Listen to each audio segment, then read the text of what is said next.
Mobile हमारा on हो चुका है। आगे से कभी भी इस तरीके का मोबाइल आपके पास में आता है जिसमें मोबाइल चालू हो, ऑन कंडीशन हो, वाइब्रेट कर रहा हो, चार्जिंग ले रहा हो, तो उसको बना पाएंगे? Yes sir.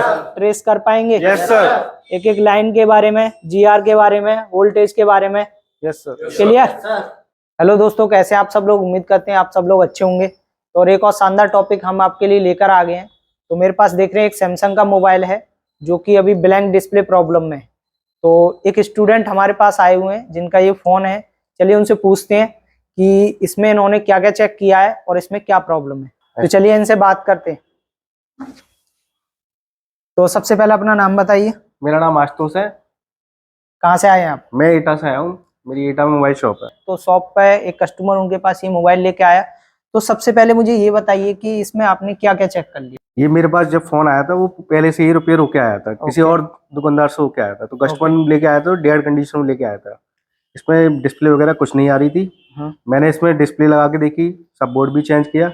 इसके बाद अभी दोबारा डिस्प्ले वगैरह नहीं आई जैसा आपने मेरे को बताया था, जिसमें स्टैटिक के हिसाब से सारा मैंने इसमें अपने हिसाब से चेक किया। ठीक है। तो जैसा कि इनका कहना है कि इन्होंने इसमें जो है फोल्डर भी चेंज करके देख लिया है और सारा कुछ चेकिंग भी कर लिया है। तो चलिए, जितने भी डिस्प्ले के केस में क्या हमें चेक करना होता है, कितना वोल्टेज चेक करना होता है, कितना जीआर चेक करना होता है, जितनी भी हमारी लाइन होती है उनमें कितना जीआर वोल्टेज आता है, तो आज हम इस वीडियो को अपने लाइव स्टूडेंट के सामने बना रहे हैं और इस सेट को रिपेयर करके दिखाएंगे। देखिए, कभी कभी मोबाइल में आप सब कुछ चेक कर लेते हैं लेकिन जो फॉल्ट होता है वो फिर भी आपको नहीं मिल पाता है, क्योंकि कुछ फॉल्ट ऐसे होते हैं कि आप कितना भी ट्रेस कर लो आपको समझ में नहीं आ पाता है। क्योंकि ये ऑलरेडी काम करते हैं, तो काफी दिनों से काम भी कर रहे हैं, तो अच्छा खासा काम भी ये करते हैं। तो चलिए इसको चेक करके बताते हैं और आपको समझाते हैं कि इसमें अभी इस कंडीशन में मोबाइल हमारा ऑन है या ऑफ है, कितना चार्जिंग एम्पियर ले रहा है। तो चलिए मैं आपको दिखाता हूँ। देखिए, इस तरीके से जब भी आपके पास में आए तो सबसे पहले हमें आई चार्जर और डीसी मशीन से रीडिंग लेनी होगी कि हमारा मोबाइल ऑन हो पा रहा है या नहीं हो पा रहा है। तो कभी कभी ऐसा भी होता है मोबाइल डेड कंडीशन में होता है और डिस्प्ले ब्लैंक होता है। तो उस कंडीशन में कस्टमर जो है आपके पास में जब भी लेकर आता है तो आप डिस्प्ले वगैरह चेक करके, ये तो सब नॉर्मल चेकिंग है, सभी लोग कर लेते हैं। तो चलिए हम इससे देखते हैं कि मोबाइल की अभी क्या कंडीशन है। तो देखिए, ये हमारा आई चार्जर है और इसमें आप देख सकते हैं जो आई चार्जर है वो 5 वोल्ट पर अभी है। और इसमें देखिए, सबसे पहले हम चार्जिंग केबल इंसर्ट करेंगे और आप देख सकते हैं यहाँ पर 1.1 एम्पियर कंज्यूम कर रहा है, यानी कि इस मोबाइल में जो चार्जिंग है वो ओके है। और चलिए अभी हम थोड़ा सा डिस्प्ले पे देखते हैं। देखिए, डिस्प्ले पर अभी कुछ भी शो नहीं हो रहा है और आप देख सकते हैं यहाँ पर जो एम्पियर है वो लगभग 1 एम्पियर है। तो जब भी मोबाइल 1 एम्पियर के करीब लेता है तो इस मोबाइल की जो चार्जिंग है वो ओके होती है। तो चलिए हम डीसी मशीन की सहायता से इसको ऑन करते हैं और देखते हैं कि हमारा मोबाइल ऑन हो पाता है या नहीं। तो देखिए, अभी हम मोबाइल को डीसी मशीन से ऑन करके देखते हैं। तो मशीन को मैंने देखिए जो है 4.2 वोल्टेज और 3 एम्पियर पर सेट कर लिया और मशीन की रीडिंग देखते हैं। देखिए, ये जो हमारा मोबाइल है अभी देख सकते हैं 0.4 एम्पियर, कभी 2, कभी 3। तो ये जो कंडीशन होती है ये मोबाइल की ऑन कंडीशन होती है। जो हमारा मोबाइल है देखिए अभी ये ऑन हो चुका है, तो इस कंडीशन को हम ऑन कंडीशन मानते हैं। तो इस केस में क्या होता है कि मोबाइल में ना तो ग्राफिक्स आ रहा है ना ही बैकलाइट आ रहा है। तो सबसे पहले क्या करेंगे, हम इसका जो ग्राफिक सेक्शन है उसको चेक करेंगे, उसके बाद इसका बैकलाइट सेक्शन चेक करेंगे और देखते हैं कि क्या प्रॉब्लम इस मोबाइल के अंदर हो सकती है। तो जैसा कि आप देख पा रहे हैं, जब भी आपके पास कोई भी ऐसा केस आए जिस मोबाइल में बैकलाइट काम नहीं कर रहा है, ग्राफिक्स काम नहीं कर रहा है, तो उस मोबाइल को आपको स्टेप बाय स्टेप किस तरीके से चेक करना होता है चलिए बताते हैं। देखिए, सबसे पहले आपको मीपी लाइन चेक करनी पड़ेगी। ये मीपी लाइन क्या होती है, कैसे काम करती हैं, कितना जीआर आता है, उसके बारे में अभी बात करते हैं। देखिए, मीपी लाइन में आपको 10 लाइन देखने के लिए मिलेंगी जिनमें हमारा क्लॉक और डेटा की लाइन होती है। अब देखिए, सबसे पहले इसमें आपको देखिए clock positive, clock negative 2 pin देखने के लिए मिलेंगी। उसके बाद data 0 negative positive, data 1 negative positive, उसके बाद डाटा 2 नेगेटिव पॉजिटिव और उसके बाद डाटा 3 नेगेटिव पॉजिटिव। ये 10 लाइन होती हैं जो कि हमारे सीपीयू से कनेक्टेड होती हैं। इसमें क्लॉक और डेटा का सिग्नल आता है। अगर इन लाइन में कोई भी प्रॉब्लम आ जाता है या इसका जीआर नहीं मिलता है तो उस कंडीशन में हमारे मोबाइल का जो डिस्प्ले है वो ब्लैंक हो जाएगा। तो देखिए इसमें आपको 300 से लेके 800 के बीच में GR देखने के लिए मिलता है। ये जो GR है ये आपको सभी लाइन में चेक करना होगा। आगे हम आपको चेक करके भी दिखाएंगे कि कितना GR इन लाइनों में मिल रहा है। उसके बाद देखिए इसमें आपको चेक करना पड़ेगा सेकंड नंबर पर जो हमारी ग्राफिक्स की वोल्टेज होती है VSP और VSN, यानी VSP VSN यानी कि +5 और -5 की वोल्टेज होती है, जो कि हमारे ग्राफिक्स की जो पिक्सल होती हैं उसके लिए वर्किंग सप्लाई होती है। अगर इनमें से कोई भी एक वोल्टेज मिसिंग हो गया या दोनों में से कोई भी लाइन ब्रेक होगी तो भी हमारा मोबाइल का डिस्प्ले ब्लैंक हो जाएगा। उसके बाद देखिए अगर जो हमारा LED वाला पॉइंट होता है जो कि बैकलाइट की होता है तो इस पे आपको 20 से 30 वोल्ट के करीब देखने के लिए मिलता है। अगर ये बैकलाइट नहीं आएगा तो भी हमारा डिस्प्ले ब्लैंक हो जाएगा, लेकिन उस कंडीशन में अगर आप गौर से देखेंगे तो उस मोबाइल में आपको ग्राफिक्स शो होगा। ये जो कनेक्शन होते हैं ये हमारे बैकलाइट प्लस ग्राफिक्स आईसी से आते हैं जो कि इस मोबाइल में लगी हुई होती है। तो आगे बताएंगे कौन सी आईसी इसमें लगी हुई है। देखिए आगे क्या चेक करना होगा वो मैं आपको बताता हूँ। देखिए इसमें LCD रीसेट का एक सिग्नल होता है, उसको आपको चेक करना पड़ेगा। उसके बाद देखिए VDD LCD की एक लाइन होती है जो कि 1.8 सप्लाई इस लाइन में आपको देखने के लिए मिलेगा। ये हमारी पावर आईसी से डिस्प्ले कनेक्टर पर आती है। इसका क्या काम रहता है वो हम आगे समझेंगे। उसके बाद देखिए कुछ इसमें ID की लाइन भी होती है। अगर इनमें चेक करेंगे GR तो इनमें 300 to 800 और जो हमारा VDD LCD है इसमें 300 से लेके 600 और 250 से लेके 800 ID पर आपको देखने के लिए मिलेगा। अगर ये सारी चेकिंग अगर आपको आती है, इनकी नॉलेज आपको प्रॉपर है तो ही आप इस लेवल पर काम कर पाएंगे, इस तरीके के मोबाइलों को रिपेयर कर पाएंगे। तो चलिए अभी जानते हैं जो हमारा मोबाइल है उसमें चेक करते हैं और आपको दिखाते हैं कि कितना GR कितना वोल्टेज वहां पर देखने के लिए मिल रहा है। तो चलिए सेट को स्कीमेटिक लेवल पर चेक करते हैं। तो यहाँ पे देख सकते हैं ये जो कनेक्टर है इस मोबाइल का कनेक्टर है, तो इसमें देख सकते हैं 2 लाइन और 2 लाइन यानी टोटल 4 लाइन जो हमारी डाटा 0 नेगेटिव पॉजिटिव और डाटा 3 नेगेटिव पॉजिटिव की जो लाइन है ये 4 लाइन पर आपको GR लेना होगा। और 1 2 3 4 5 6 लाइन आपको नीचे देखने के लिए मिल रही है, इस पर भी आपको GR देखने के लिए मिलेगा। उसके बाद 2 पिन छोड़ के जो हमारा LCD VDD का पिन था ये आपको देखने के लिए मिलेगा। उसके बाद 2 पिन छोड़ के आगे का पिन हमारा LCD रीसेट का पिन है। और आप देख सकते हैं ये जो 49 नंबर पिन 52 नंबर का पिन VSP और VSN होता है, तो आपको इस पर भी GR लेना होगा। इधर देख सकते हैं जो हमारा ID1 ID2 और ID3 का लाइन है तो ये भी आपको चेक करना होगा। तो चलिए मोबाइल में आपको लाइव चेक करके दिखाते हैं। तो जैसा कि आप देख पा रहे हैं मल्टीमीटर को हमने डायोड मोड में सेट कर लिया है और ये मेरा डिस्प्ले कनेक्टर है और इसमें अभी देखिए आप कितना GR हमको देखने के लिए मिल रहा है। तो सबसे पहले क्या करेंगे, रेड पिन को कहीं भी ग्राउंड कर देंगे और उसके बाद जो ऊपर की 4 पिन है इन पे GR लेंगे। देखिए यहाँ पर जो GR है वो ओके है और यहाँ भी ओके है। उसके बाद यहाँ भी ओके है, यहाँ भी ओके है और देखिए यहाँ भी ओके है, यानी कि जो ऊपर की मेरी 4 लाइन है वो ओके है। तो नीचे की हम 6 लाइन चेक करेंगे। देखिए यहाँ भी ओके है, देखिए यहाँ भी ओके है, यहाँ भी ओके है, यहाँ भी ओके है, यहाँ भी ओके है और यहाँ भी ओके है। देखिए यहाँ भी ओके है और इधर भी ओके है। तो इसका मतलब जो हमारा ये लाइन है वो सारा ओके है, जो मेपी लाइन है वो सारी ओके है, उनमें किसी भी तरीके का फॉल्ट नहीं है। तो चलिए उसके बाद हम उसको मैं आपको दिखा देता हूँ ये कहाँ पे देखने के लिए मिलती है। देखिए 1 2 3 4 और 2 पिन छोड़ के ये आगे की लाइन है। तो देखिए इसमें जो GR देखने के लिए मिल रहा है वो GR कुछ देखिए, इधर देखिए इस पिन पर जो GR देखने के लिए मिल रहा है ये GR कुछ ज्यादा है, यानी इतना GR इस पिन पर नहीं आता है। ये लगभग 450 के लगभग देखने के लिए मिलता है, लेकिन यहाँ पर आप देखिए 1630 के करीब GR देखने के लिए मिल रहा है जो कि गलत है। तो एक तो फॉल्ट हमें ये मिल गया कि इस लाइन में प्रॉब्लम है। तो चलिए मैं आगे चेक कर लेता हूँ आगे जो हमारा VSP VSN होता है उसमें क्या क्या देखने के लिए मिल रहा है। उसमें तो कोई फॉल्ट नहीं है। तो देखिए आगे जो हमारा नेक्स्ट पिन है वो देखिए ये वाला है, ये जो हमारा VSN का पिन है तो इसमें आपको GR नहीं मिलेगा। और उसके आगे देखिए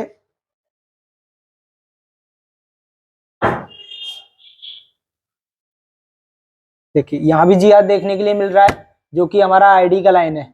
उसके बाद देखिए यहाँ भी जी आर देखने के लिए मिल रहा है, जो कि हमारा 1.8 का लाइन होता है। इसमें भी आपको 1.8 का सप्लाई देखने के लिए मिलता है। और देखिए ये हमारा वीएसपी का लाइन है, इसमें भी सही जी आर आपको देखने के लिए मिल रहा है।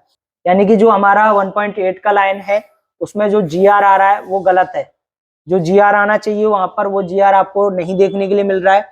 और उसकी वजह से क्या होता है कि जो हमारा 1.8 का सप्लाई होता है, जो कि हमारे डिस्प्ले कनेक्टर पर आता है, जिससे हमारा डिस्प्ले में जो ग्राफिक्स होता है, बैकलाइट होता है, वो आपको शो होता है। यानी कि सीपीयू को ये स्पिन के थ्रू आइडेंटिफाई करता है कि मोबाइल के अंदर डिस्प्ले लगा हुआ है या नहीं लगा हुआ है। इस मोबाइल में देखते हैं, क्योंकि ये 1.8 की लाइन होती है, और देखते हैं कि ये 1.8 का सप्लाई इस लाइन में देखने के लिए मिल रहा है या नहीं। देखिए मोबाइल वाइब्रेट हो चुका है, यानी कि मोबाइल हमारा ऑन हो चुका है। और इसको हम 20 वोल्ट डीसी पे रखेंगे और ये चेक करेंगे जो हमारा लाइन था उस पर हमको कितना वोल्टेज देखने के लिए। देखिए यहाँ पे देख सकते हैं, ये जो हमारा 1 2 3 4 2 लाइन छोड़ के ये जो पिन है,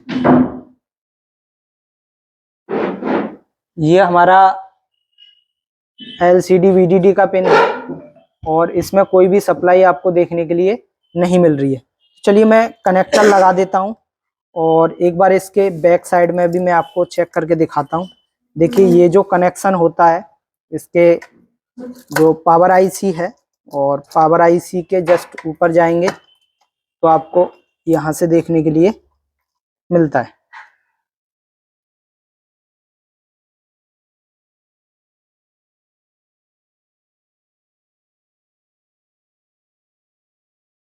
मोबाइल को ऑन कर लेंगे। देखिए मोबाइल ऑन हो चुका है। उसके बाद देखेंगे, देखिए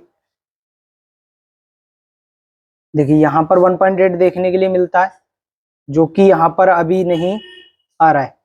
देखिए, और अभी हमारा मोबाइल ऑन कंडीशन में है। तो इस कंडीशन में क्या है कि जो हमारा पावर आईसी से 1.8 का सप्लाई आता है वो इस वाले पॉइंट पे आता है, और यहाँ से होके हमारे डिस्प्ले कनेक्टर तक पहुँचता है। उसके बाद जो होता है कि ये जो दो सप्लाई होता है, ये हमारे डिस्प्ले इंटरप्ट पिन पर भी जाता है। तो उस पिन पे भी ये सप्लाई नहीं पहुंच रहा है, जिसकी वजह से सीपीयू को ये आइडेंटिफाई नहीं हो पा रहा है कि मेरे अंदर डिस्प्ले लग चुका है या नहीं। अब हम क्या करेंगे इस केस में, ये जो हमारा पावर आईसी होता है, या तो आप इसको चेंज कर दो, ये जो पावर आईसी है, तो आपका प्रॉब्लम सॉल्व हो जाएगा। और अगर आप इसको चेंज नहीं कर सकते हैं तो देखिए 1.8 का जो सप्लाई है, जो कि पूरे मदरबोर्ड में आप देख सकते हैं, ये LCD VDD का सप्लाई आपको कई सारी जगह देखने के लिए मिल जाएगा। इसके अलावा जो हमारा 1.8 AP का सप्लाई है वो भी इसकी जगह काम कर जाएगा। तो अगर हम वहां से एक जम्पर उठा के इसके इस वाले पॉइंट पर लगा दें तो हमारा डिस्प्ले काम करना चाहिए, क्योंकि 1.8 का सप्लाई वो भी इसके लिए काम कर जाएगा। तो यहाँ से देखिए मैं क्या करता हूँ, एक 1.8 का सप्लाई लूंगा, और इसके जस्ट पीछे मैं आपको दिखा दूं, ये जो हमारी 1.8 की सप्लाई देखिए कहाँ पे आती है, वो थोड़ा सा समझिए बोर्ड में। देखिए सीपीयू के पास जस्ट मैंने जब इसको ट्रेस किया तो आप देखिए सीपीयू के पास जो यहाँ पे देखिए कैपेसिटर लगा हुआ था, जो कि किसी ने यहाँ से निकाल दिया है। उसके बाद देखिए दो रजिस्टर लगे हुए हैं। इन रजिस्टर में एक तो 4.7 किलो ओम का होता है, और दूसरा लगभग 100 किलो ओम का रजिस्टर यहाँ पे देखने के लिए मिलता है। तो वो भी मैं चेक करा दूंगा आपको। देखिए यहाँ पर अगर जो जीआर है वो कितना आपको देखने के लिए मिल रहा है। देखिए दोबारा से डायोड मोड में रख लेंगे, रेड पिन को ग्राउंड कर लेंगे, और देखिए यहाँ पे देखिए जो जीआर हमें LCD VDD पिन पे देखने के लिए मिल रहा था, वही जीआर यहाँ पे देखने के लिए मिल रहा है। तो इस कंडीशन में क्या होगा कि यहाँ पर भी 1.8 यहाँ पर सप्लाई नहीं मिल रही होगी। तो अब क्या करें कि यहाँ पर अगर हम 1.8 का सप्लाई दे दें तो ये जो लाइन है हमारी, एक टीए की लाइन और एक इंटरप्ट की लाइन है, इन दोनों में पुल अप सप्लाई पहुंच जाएगी, और सीपीयू को ये इंटरप्ट मिल जाएगा, डिस्प्ले लग चुका है, और हमारा बैकलाइट प्लस ग्राफिक्स दोनों आ जाएगा। तो अब क्या करेंगे, देखिए जो हमारा यहाँ पे देख सकते हैं कि ये जो हमारा एपी का वोल्टेज है, ये जो वोल्टेज हमारा देखिए इस लाइन पे आपको देखने के लिए मिल रहा है। चाहे तो आप इस लाइन से यहाँ जंपर लगा दें, तो ये 1.8 यहाँ आ जाएगी और इंटरप्ट सिग्नल को पुल अप सप्लाई मिल जाएगी 1.8 की, तो हमारा डिस्प्ले चालू हो जाएगा। और नहीं तो अगर देखिए ये जो सप्लाई होती है ये पूरे मदरबोर्ड में कहाँ जाती है, मैं आपको दिखाता हूँ। देखिए ये जो सप्लाई है, आप देखिए CPU के जस्ट पास में देखेंगे, देखिए ये जो 1.8 की सप्लाई है, यहाँ पे देख सकते हैं ये 1.8 की सप्लाई है। तो यहाँ पे देखिए 1 2 3 रजिस्टर लगे हुए हैं जहां पर आपको देखने के लिए मिल रही है। और देखिए ये 2 रजिस्टर थे जो कि हमारे इंटरप्ट की लाइन में और टीए की लाइन में लगे हुए थे। अगर एक जंपर में यहाँ से उठा के रजिस्टर पे लगा दूं तो 1.8 का सप्लाई कहाँ जाएगा, मेरे डिस्प्ले कनेक्टर पर, और ये पुल अप भी हो जाएगा। ठीक है, तो चलिए इस जंपर को आपको लगाते हैं और दिखाते हैं कि ये प्रॉब्लम सॉल्व होता है या नहीं। ठीक है, आप देख पा रहे होंगे यहाँ से एक जंपर मैंने इस रजिस्टर पे से यहाँ लगा लिया है। अभी थोड़ा सा ग्लू लगा है, तो मैं आपको बाद में इसको क्लीन करके भी दिखा दूंगा। तो चलिए अभी मैं अपने बोर्ड को जो है मोबाइल में फिट कर लेता हूँ। देखिए ये जो है जंपर हमने इसमें कर लिया है और मैं अभी आपको दिखाता हूँ। देखिए डिस्प्ले कनेक्टर लगा के यहाँ पर कि हमारा डिस्प्ले आता है या नहीं। चलिए मोबाइल को ऑन करते हैं। मोबाइल हमारा ऑन हो चुका है। तो इसमें प्रॉब्लम क्या था कि इसका जो VDD LCD का पिन था उसमें जो GR आ रहा था वो GR अपनी जितना GR यहाँ पे आना चाहिए था उतना GR यहाँ पे नहीं मिल रहा था, उससे ज्यादा GR मिल रहा था, जिससे क्या हो रहा था वोल्टेज नहीं मिल रहा था हमको। हमने क्या किया कि पूरे मदरबोर्ड में देखिए 1.8 आपको कहीं ना कहीं मिलेगी, लेकिन आपको ऐसा वोल्टेज ढूंढना है जो बटन के साथ ड्रॉप डाउन होता हो, यानी बटन दबाने पर आता जाता हो, वही वोल्टेज आपको ट्रेस करके इसकी लाइन में लगा देना है। तो आपका मोबाइल जो है परफेक्ट ठीक हो जाएगा। इस कंडीशन में बाकी जो सारी चीजें थी वो ठीक थी। अभी देखिए इसका जो टच है वो भी वर्क कर रहा है और मैं इसको आपको बटन से ऑन ऑफ करके भी दिखा देता हूं कि बटन से ऑन ऑफ हो रहा है या नहीं। देखिए बटन से प्रॉपर ऑन ऑफ भी हो रहा है। तो इसी तरीके से आप भी किसी भी मोबाइल को स्टेप बाय स्टेप चेक करके बना सकते हैं, उसको रिपेयर कर सकते हैं। तो जैसा कि आप देख पा रहे हैं ये हमारे स्टूडेंट हैं जो कि इस मोबाइल को लेकर आ गए, जो कि अभी ठीक हो चुका है। तो चलिए इनसे पूछते हैं कि इस मोबाइल में उन्होंने क्या क्या सीखने को मिला नया, और अभी जो मोबाइल ठीक हो चुका है तो उनको कैसा लग रहा है। ये काफी जगह से मैंने चेक कराया था, अपने पास भी चेक किया था, उससे ठीक नहीं हुआ और सर ने ठीक कर दिया। मुझे काफी अच्छा लग रहा है। तो जैसा कि बहुत कुछ सीखने के लिए भी मिला है। तो जैसा कि आप देख पा रहे हैं ये सेटिस्फाई हैं और बहुत कुछ इस सेट से उनको सीखने को मिला है। और यदि आप भी ऐसा ही मोबाइल रिपेयरिंग का कोर्स सीखना चाहते हैं और अपनी फील्ड में एक अच्छा टेक्नीशियन बनना चाहते हैं तो आप हमारे यहाँ पर आके जो है फुल्ली प्रैक्टिकल ट्रेनिंग ले सकते हैं। हम अपनी ट्रेनिंग में इसी तरीके से स्टूडेंट से लाइव प्रैक्टिकल कराते हैं और करके भी दिखाते हैं जिनसे उनको बहुत कुछ सीखने के लिए मिलता है। तो यदि आप भी जीके इंस्टीट्यूट से ट्रेनिंग लेना चाहते हैं तो नीचे दिए नंबर पर कॉल कर सकते हैं। सारी जानकारी आपके व्हाट्सएप नंबर पर सेंड कर दी जाएगी। तो मिलते हैं ऐसी किसी नेक्स्ट वीडियो के साथ, तब तक के लिए धन्यवाद। तो जैसा कि आप सभी जानते हैं ये जो हमने लाइव प्रैक्टिकल अभी किया है ये हमारे सभी स्टूडेंट के सामने किया है। तो हम सभी से पूछते हैं कि जो भी चीजें हमने इस मोबाइल के बारे में बताई, कितनी पिन पर कितना GR वोल्टेज आता है, ये आपको प्रॉपरली समझ में आया है या नहीं। Yes sir. आगे से कभी भी इस तरीके का मोबाइल आपके पास में आता है जिसमें मोबाइल चालू हो, ऑन कंडीशन हो, वाइब्रेट कर रहा हो, चार्जिंग ले रहा हो, तो उसको बना पाएंगे। Yes sir. ट्रेस कर पाएंगे। Yes sir. एक एक लाइन के बारे में, GR के बारे में, वोल्टेज के बारे में। Yes sir. क्लियर। तो जैसा कि आप देख पा रहे हैं इनका जो कॉन्फिडेंस है थोड़ा सा बढ़ चुका है, यानी कि आज के बाद कभी भी इस तरीके का मोबाइल उनके पास आता है तो ये सेल्फ इसी तरीके से स्टेप बाय स्टेप रिपेयर कर पाएंगे।